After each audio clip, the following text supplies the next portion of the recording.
الحمد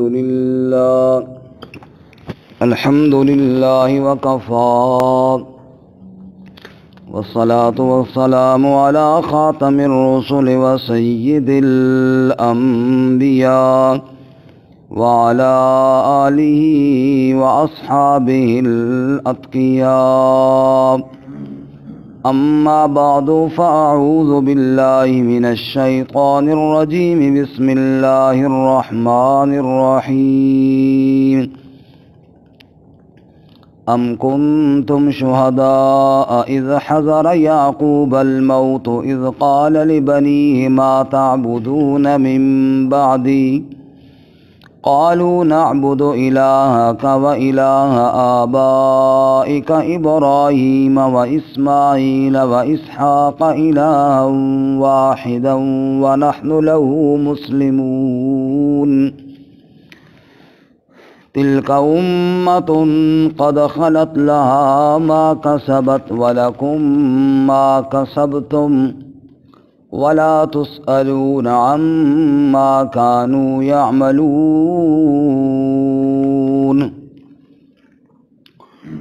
ام کنتم شہداء کیا تم حاضر تھے اذ حضر یعقوب الموت جب یعقوب علیہ السلام کو موت کا وقت آیا اذ قال لبنیہ جب انہوں نے کہا اپنے بیٹوں سے ما تعبدون من بعدی کس کی عبادت کرو گے تم میرے بعد قالوا نعبد الہک انہوں نے کہا ہم عبادت کریں گے تیرے الہ کی و الہ آبائک اور تیرے بڑوں کے الہ کی ابراہیم و اسماعیل و اسحاق یعنی ابراہیم اور اسماعیل اور اسحاق علیہم السلام کے الہ کی الہ واحدہ یعنی اسی ایک معبود کی وَنَحْنُ لَهُ مُسْلِمُونَ اور ہم اسی کے لیے فرما برداری کرنے والے ہیں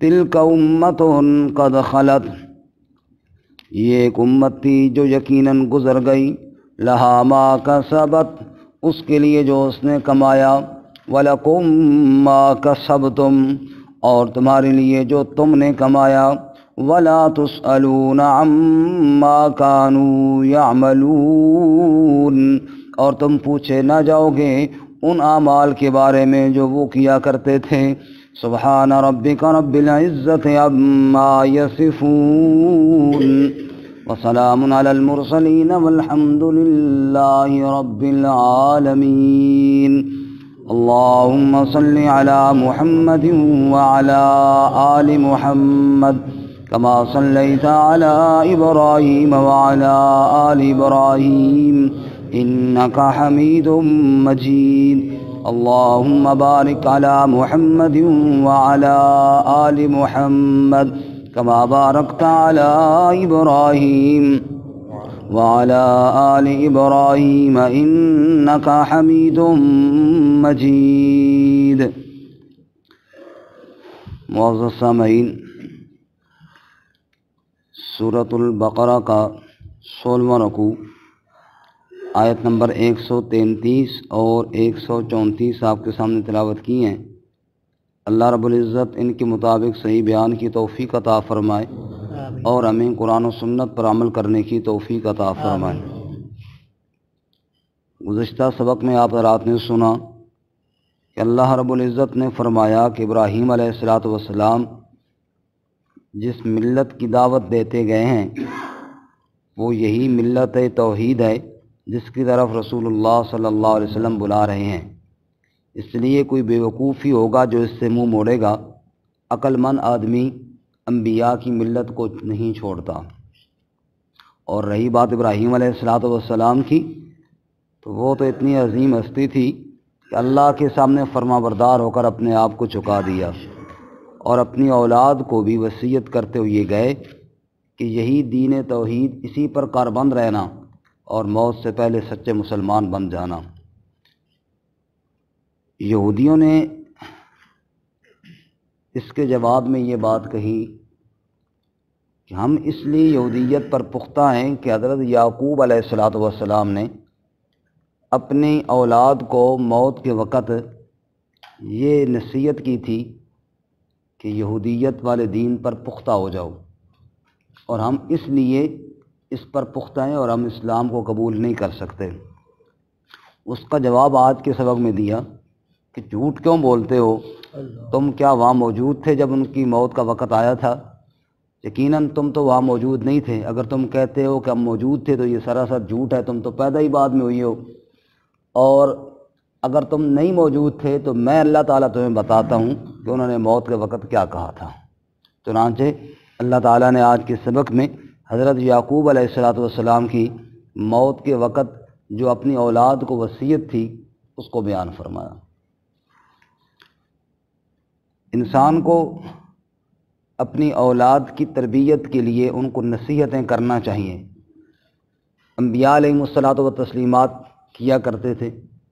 حضرت لقمان علیہ السلام کی نصیحتیں خود قرآن کریم میں موجود ہیں کہ انہوں نے اپنے بیٹوں کو کس طرح پیار سے سمجھایا، یا بنی لا تشرک باللہ ان الشرک لظلم عظیم، اے بیٹے شرک نہ کرنا، شرک بہت بڑا ظلم ہے۔ یا بنی اقم الصلاۃ، نماز قائم کرنا، وامر بالمعروف، نیکی کا حکم کرنا، ونہا عن المنکر، برائیوں سے منع کرنا، واصبر علی ما اصابک، کوئی تکلیف آ جائے تو صبر کا دامن نہ چھوڑنا۔ یا بنیا، اے میرے پیارے بیٹے، اما، یہ مت سمجھنا کہ کوئی چیز اللہ سے چھپ جائے گی، ان تک مثقال حبۃ من خردل فتکن فی صخرۃ او فی السماوات او فی الارض یأت بها اللہ، رائی کے دانے کے برابر بھی کوئی چیز ہو نا، کسی پتھر کی چٹان میں ہو، آسمان و زمین کے کسی کونے میں ہو، اللہ اس کو ضرور حاضر کریں گے۔ یہ ساری نصیحتیں کر رہے ہیں۔ لا تمش فی الارض مرحا، زمین پر اکڑ اکڑ کر نہ چلنا، تکبر کی چال اللہ کو پسند نہیں ہے۔ لا تصغر خدک للناس، لوگوں سے باتیں کرتے ہوئے باتیں پھیلا کر بڑی بڑی بڑھ کے نہ مارنا، یہ باتیں اللہ کو پسند نہیں ہیں۔ وقصد فی مشیک واغضض من صوتک، اپنی چال بھی درمیانی رکھنا، اپنی آواز بھی درمیانی رکھنا، آہستہ پست رکھنا، یہ ساری نصیحتیں وہ کر رہے ہیں۔ تو زندگی میں بھی اپنی اولاد کو نصیحتیں کرنی چاہیے، اس سے ان کی تربیت ہوتی ہے، اور یہ انبیاء علیہم الصلاۃ والتسلیمات کے اچھے کردار اور اچھے تربیت اور اعمال میں سے ایک حصہ ہے ان کا بھی۔ اللہ ہمیں بھی توفیق عطا فرمائے۔ اور اگر موت کے آثار سامنے آ جائیں پھر اس کو، اسی نصیحت کو پھر وصیت کہہ دیتے ہیں کہ وہ آخری پیغام گویا کہ ہوتا ہے۔ تو وصیت بھی کرنا اور اچھی وصیت کرنا یہ بھی انبیاء علیہم الصلاۃ والتسلیمات کی سنت میں سے ہے۔ اور آخری جو وصیت ہوتی ہے اکثر اس کا لوگ لحاظ بھی رکھتے ہیں اور رکھنا بھی چاہیے کہ جناب ہمارے بڑے نے آخری وقت یہ وصیت فرمائی تھی، ہم اس پر عمل کرتے ہیں۔ خود سیدنا عائشہ صدیقہ رضی اللہ تعالیٰ عنہ بیان کرتی ہیں کہ رسول اللہ صلی اللہ علیہ وسلم کا سر اقدس میری گود میں تھا، اور آپ صلی اللہ علیہ وسلم یہ بات فرما رہے تھے اس آخری وقت میں، لعن اللہ الیہود والنصارى اتخذوا قبور انبیاء مساجدا، اللہ کی لعنت ہو یہود و نصارہ پر جنہوں نے انبیاء کی قبروں کو سجدہ گاہ بنایا۔ پھر آپ نے یہ بات بھی فرمائی، اللہم لا تجعل قبری وثنا یعبد، اے اللہ میری قبر کو عبادت خانہ نہ بنانا، اس سے محفوظ رکھنا۔ تو اللہ تعالیٰ نے آج تک بھی محفوظ رکھا ہوا ہے۔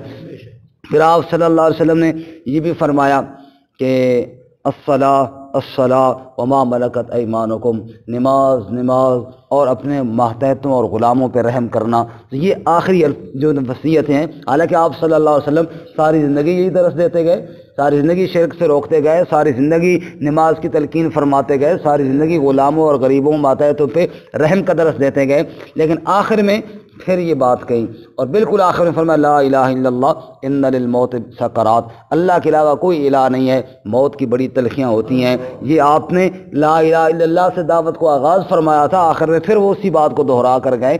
تو آخر میں اہم باتیں دوبارہ دہرا دینا یہ بھی انبیاء کی سنت ہے، اللہ ہمیں بھی نصیب فرمائے۔ اور اللہ نے ہمیں بھی حکم دیا ہے کہ موت سے پہلے وصیت کر کے جائیں۔ آپ ذرا نکالیں دوسرا پارہ، چند ورقے صرف آگے جائیں، صفحہ نمبر 26 پہ جائیں، سورۃ البقرہ دوسرا پارہ صفحہ نمبر 26 آیت نمبر 180۔ آیت نمبر 180. بس کچھ ورقے آگے جائیں صرف.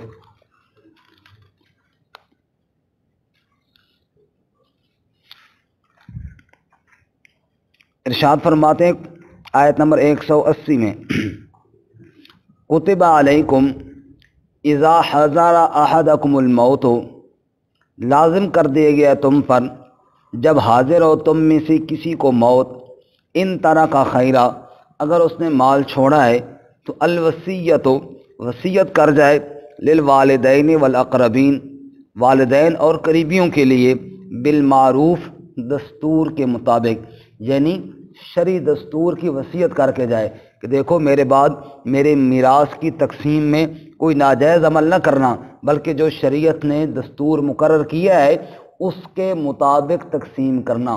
ہمارے ہاں یہ کیا جاتا ہے رسم و رواج پہ، اور جناب بڑی خیراتیں ہو رہی ہیں، 40ویں ہو رہے ہیں فلاں، اس میں تو خوب مال اڑایا جاتا ہے ایصال ثواب کے لیے، لیکن جو میراث کا فرض اللہ تعالیٰ نے قرار دیا ہے، فلاں کو اتنا حق دینا ہے، فلاں کو، زندگی گزر جاتی ہے بیٹیوں کو حق ہی نہیں دیا جاتا، تو فرض کو چھوڑ دیا جاتا ہے اور رسم و رواج میں مال کو خوب اڑایا جاتا ہے. تو اللہ فرماتا ہے یہ وصیت کر جائے مرنے والا بالمعروف، کہ میرا مال جو ہے نا وہ شرعی قانون کے مطابق تقسیم کیا جائے. حقاً علی المتقین، یہ حق ہے، یہ لازم ہے متقین پر. اب ایک مرنے والے نے موت سے پہلے وصیت کر دی کہ میرا مال شریعت کے مطابق تقسیم کیا جائے، اس میں کمی زیادتی نہ کی جائے، کسی کی حق تلفی نہ کی جائے. فمن بدلہ بعد ما سمعہ، پھر کسی نے بدل دیا اس کے سننے کے بعد، وہ تو کہنے والا کہہ کر دنیا سے چلا گیا، بعد والوں نے زیادتی کی اور اس کی وصیت میں گڑبڑ کر دی، فإنما اسمہ علی الذین یبدلون، پھر اس کا گناہ ان لوگوں پر ہوگا جنہوں نے اس کو بدل دیا ہے. ظاہر ہے اس نے تو وصیت صحیح کی ہے نا، اب کسی نے عمل نہیں کیا اور گڑبڑ کی ہے، اس میں پھر وہ بری ہو گیا. اللہ فرماتا ہے پھر بدلنے والوں پر گناہ ہوگا. ان اللہ سمیع علیم، بے شک اللہ تعالیٰ سننے والا، علم والا ہے. اب ایک آدمی موت سے پہلے وصیت کرنے والا ہے، اس کے وہاں بیٹے بیٹھے ہیں، بیٹیاں بیٹھی ہیں، وصیت کرنے لگا ہے مثلا مال کی تقسیم کے بارے میں، اور خطرہ یہ ہے کہ کسی بیٹے کو محروم کر دے گا یا کسی بیٹی کو محروم کر دے گا یا کوئی ایسی وصیت کر دے گا جو شریعت کے خلاف ہوگی. تو جو پاس بیٹھا ہے اللہ فرماتا ہے اس کو چاہیے کہ اسے سمجھائے. فرماتے ہیں فمن خاف من موسن، جو شخص خوف کرے من موسن، وصیت کرنے والے سے، جنفن او اسمن، میلان کا یا گناہ کا. میلان ایک طرف اس کا جھکاؤ زیادہ ہے، ہوتا ہے اولاد میں ایک بیٹا زیادہ اچھا لگتا ہے، اس کی طرف جھکاؤ زیادہ ہو جاتا ہے، یا او اسمن، یا گناہ کا، یعنی ایک بیٹے کے ساتھ غصہ ہوتا ہے، اس کو بندہ محروم کرتا ہے تو یہ گناہ کا کام ہے. فرمایا جنفن او اسمن، اگر وصیت کرنے والے سے جھکاؤ کا ڈر ہو، ایک طرف زیادہ جھک جائے گا یا گناہ کر جائے گا، کسی کو محروم کر دے گا، تو فاصلح بینہم، اصلاح کرے ان کے درمیان، ان کو صحیح بات سمجھائے. فلا اسم علیہ، اس پہ کوئی گناہ نہیں، یعنی بتانے والے پر کوئی گناہ، اس سے چاہیے کہ اس کی اصلاح کرے. ان اللہ غفور الرحیم، بے شک اللہ غفور الرحیم ہے. واپس آئیے تو وصیت موت سے پہلے شریعت کے مطابق، شریعت کے اصولوں اور دستور اور قانون کے مطابق کر جانا، یہ اللہ ہمیں بھی توفیق عطا فرمائے. انبیاء علیہ الصلوۃ والتسلیمات تو بہت اونچی ہستیاں ہیں، ان کے مقام اور ان کی عظمتوں کے تو کیا کہنے، وہ تو زندگی بھر آئی اسی لیے تھے، ان کی زندگی کا تو مشن اور مقصد ہی یہی تھا کہ لوگوں کو اللہ کے قوانین سکھانا اور اللہ کے قوانین کا پابند کرنا، اور بالخصوص عقیدہ توحید کی پابندی. یہ انبیاء علیہ الصلوۃ والسلام کا طرہ امتیاز اور شیوا رہا.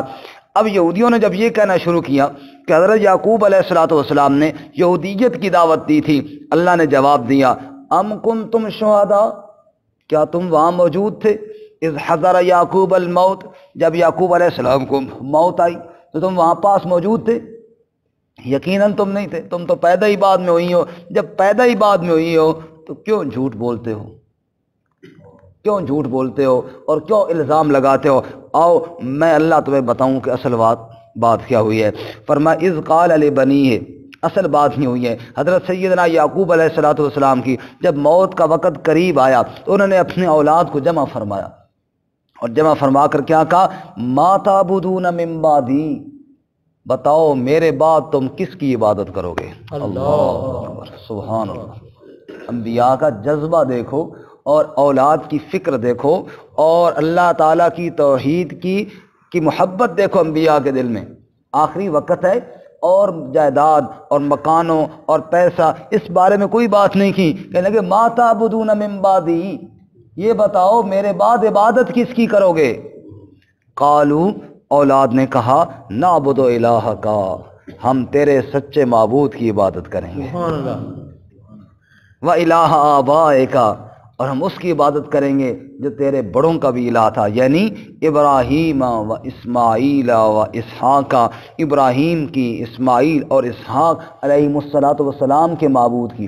اب یہاں پر ایک شبہ پیدا ہوتا تھا، تیرے معبود، تیرے بڑوں ابراہیم، اسحاق اور اسماعیل کا معبود، شاید کوئی معبود ان کا اور ہے اور ان کا کوئی اور ہے، یہ شبہ پیدا ہوتا تھا۔ اس شبے کا رد کیا گیا اور فرمایا الہم واحدہ، یہ ان کا اور آپ کا کوئی معبود الگ نہیں، الہم واحدہ، اسی ایک معبود کی ہم عبادت کریں گے، اسی ایک معبود کی عبادت کریں گے، لا الہ الا اللہ، اس کے علاوہ کوئی الہ نہیں ہے، وہی معبود یکتا، وہی معبود برحق، اللہ لا الہ الا ہو، جس کے علاوہ کوئی الہ نہیں ہے۔ جو لا کہا وہ لا ہوا، وہ لا بھی اس میں لا ہوا، جز لا ہوا، کل لا ہوا، پھر کیا ہوا؟ اللہ ہوا۔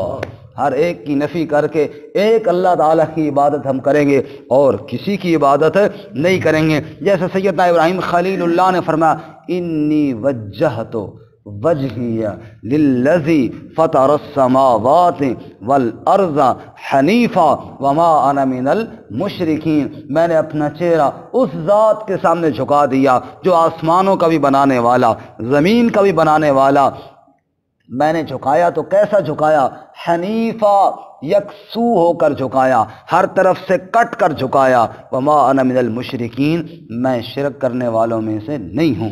تو فرمایا ہم بھی ایسے ہی الہ واحدہ، اسی ایک معبود کی عبادت کریں گے، ونحن له مسلمون، اور ہم اسی کی فرما برداری کرنے والے ہیں۔ بابا آپ فکر نہ کریں، ہم اللہ ہی کی عبادت کریں گے اور اسی ہی کی فرما برداری کریں گے۔ تو یعقوب علیہ الصلوۃ والسلام کی آخری وقت تو یہ وصیت تھی، ان کا تو یہ طرز عمل تھا، اپنی اولاد کو عقیدہ توحید اور عبادت رب پر پختہ کر کے وہ دنیا سے گئے ہیں۔ اچھا جب یہ بات ہوگی، جواب ان کا ہو گیا، اب بندہ ماننے والا نہ ہو، نہ ضد پہ ڈٹا ہوا ہو، تو وہ کوئی نہ کوئی ہیلا بہانہ کوئی اور ہی نکال لیتے ہیں۔ ان کا اچھا بات یہ ہے کہ ہم چونکہ انبیاء کی اولاد میں سے تو ہے نا، ہم یعقوب علیہ السلام کی اولاد میں سے تو ہیں نا، ہم پھر بھی بخشے جائیں گے، جو مرضی کرتے رہے۔ وہ ایک آدمی زمیندار تھا، اس نے بیل رکھا ہوا تھا، اور بعض علاقوں میں لوگ بیل دوڑاتے ہیں اور بڑے قیمتی بیل ہو، لاکھوں روپے کے بڑے بیل ہو گیا بیمار۔ ان کا جو پیر صاحب تھا، انہوں نے اس کو پیر صاحب کو بلایا کہ پیر صاحب حالت بڑی خراب ہے، کوئی دم درود کرو تاکہ بیل ٹھیک ہو جائے۔ پیر صاحب بیچارے لگے رہے صبح سے، لیکن بیل نے سر نہ اٹھایا، ٹھیک نہ ہوا۔ کسی نے کہا وہ فلانا پیر ہے تو مولوی صاحب ادھر سے گزر رہا ہے تو وہابی ہے، کیا خیال ہے اس کو بھی بلا لیں، بیل آخر مر رہا ہے، خطرہ ہے بڑا، قریب سے گزر رہا ہے۔ کہا استاد جی ذرا تسی دم کرو۔ کہ دیکھو بھائی میں شفا نہیں دیتا، یہ جو پیر صاحب نے دعویٰ کیا نا کہ میں ٹھیک کر دوں، یہ غلط ہے۔ شفا کون دیتا ہے؟ اللہ۔ تم بھی اللہ سے فریاد کرو، میں بھی اللہ سے فریاد کرتا ہوں، اللہ کرے گا تو ٹھیک ہو جائے گا، اور اللہ تعالیٰ نے اگر اس کی قسمت میں صحت نہیں رکھی تو پھر مشکل ہے۔ تو اللہ کا نام لو اور کہا اللہ اکبر، اے اللہ تو ہی سب سے بڑا ہے، تو ہی شفا دینے والا ہے، یا اللہ اگر اس کی قسمت میں شفا ہے تو اس کو کھڑا کر دیں۔ بس اس اللہ کے ایک بندے نے جو اللہ کا نام لیا نا اور نعرہ توحید بلند کیا، بیل نے سر اٹھا لیا۔ جو ہی سر اٹھایا، اب وہ جو پیر صاحب تھے جو صبح سے بیٹھے تھے دعوے کر رہے کہ کوئی مسئلہ نہیں، میں یوں کر دوں گا اور میں یوں کر دوں گا، ان کا پیر صاحب ہو اے تک کم خراب نہیں ہو گیا۔ وہ آیا، حالانکہ وہ گستاخ بھی ہے، وہ وہابی بھی ہے، وہ فلاں بھی ہے، وہ فلاں بھی ہے، بیل ٹھیک ہو گیا۔ پیر صاحب کہنے لگے اور صبح دا ہونا تک مرن تو میں بھی نہیں دیتا نا، اگر مر وینا تو پھر کی ہوگا، شکر کرو میں صبح پہنچ گیا، کہ ابھی تک میں نے مرنے تو نہیں دیا۔ جب ان سے یہ کہا گیا یہودیوں سے کہ یعقوب علیہ السلام کی تو یہ دعوت ہی نہیں تھی، انہوں نے کہا چلو نہ صحیح اسی اولاد تو ہاں نہ ہونا دے۔ یہ بالکل اسی طرح ہے جنہوں نے وہ کیا کسیانی بلی کھمبا نوچے، آخر میں اور کوئی نہیں تو پھر یہ کام صحیح جناب، کسیانی بلی کھمبا نوچے، پھر اور تو دلیل ہے کوئی نہ، چلو جی اولاد تو ہے نا ہم یعقوب علیہ السلام کی، ہم یوں ہی بخشے جائیں گے۔ اللہ نے فرمایا اس طرح بھی نہیں بخشے جاؤ گے۔ فرمایا تلک امۃ قد خلت، وہ امت گزر گئی، وہ انبیاء کا تذکرہ ہوا نا، وہ جماعت انبیاء وہ قد خلت، وہ لہا ما کسبت ولکم ما کسبتم، اس کے لیے جو اس نے کمایا اور تمہارے لیے جو تم کماؤ گے، ہر ایک نے اپنے کیے کی سزا اور جزا لینی ہے، کوئی کسی کی کمائی پہ فائدہ نہیں اٹھا سکتا۔ ہاں جی، پدرم سلطان بود کہ میرا باپ بادشاہ تھا، فرمایا ایسے نہیں ہوتا، تو خود کچھ کر کے دکھا۔ ہر کوئی کہے کہ میرا باپ یوں تھا اور میں یوں، نہ، اپنے اعمال کے بارے میں پوچھا جائے گا۔ فرمایا تم یعقوب علیہ السلام کی اولاد ہو، یعقوب علیہ السلام کی دعوت کو تو مانو نا، یعقوب علیہ السلام کی تبلیغ کے اوپر تو یقین رکھو نا۔ فرمایا لہا ما کسبت ولکم ما کسبتم، جو انہوں نے کمایا وہ ان کو بدلہ ملے گا جو تم کماؤ گے۔ ولا تسألون عما كانوا يعملون، اور تم پوچھے نہ جاؤ گے ان کے اعمال کے بارے میں۔ اچھا یعقوب علیہ السلام اچھے عمل کرتے تھے، ٹھیک ہے تم بھی بخشے جاؤ گے۔ فرمایا نہ، تم سے تمہارے اعمال کے بارے میں پوچھا جائے گا، تم سے ان کے اعمال کے بارے میں نہیں پوچھا جائے گا۔ ہر ایک انسان سے اس کی اپنی زندگی کے بارے میں پوچھا جائے گا۔ اللہ میں زندگی شریعت کے مطابق گزارنے کی توفیق عطا فرمائے۔ فرمایا ام کنتم شہداء، کیا تم موجود تھے، اذ حضر یعقوب الموت، جب یعقوب علیہ السلام کو موت آئی، اذ قال لبنیہ، جب انہوں نے اپنے بیٹوں سے کہا ما تعبدون من بعدی، کس کی عبادت کرو گے تم میرے بعد؟